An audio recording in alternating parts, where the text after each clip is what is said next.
হাঁটু পর্যন্ত পানি এবং সবার পশু পাখি কেমন দাঁড়িয়ে আছে। আহারে কি মায়া লাগছে। ও ইয়ামিনের বোন, তোমাদের অনেক অনেক ধন্যবাদ। এই বিপদের দিনে তোমরা ছোট হয়েও আমাদের দেখতে আসলে। এই গ্রামের বড় বড় ব্যক্তিরা দালানে উঠে বসে আছে, আমাদের কেউ খোঁজ নেয়নি কো, কেউ খোঁজ নেয়নি।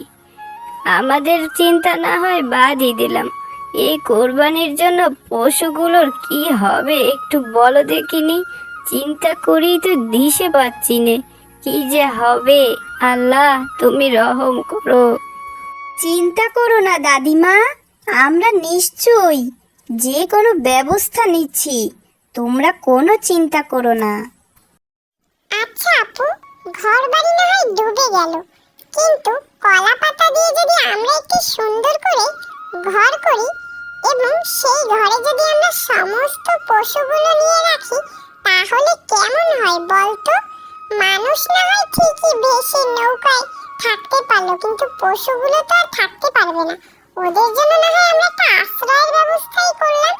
এতে করে পশুগুলোও সুস্থ থাকলো এবং মানুষ কোরবানিও সুন্দরভাবে দিতে পারলো।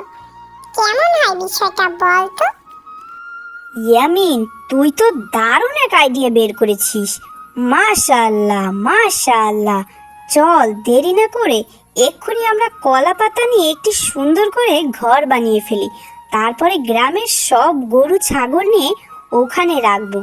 দেখবি গ্রামের মানুষ সবাই এতে খুশি হবে। দেরি না করে এক্ষুনি চল।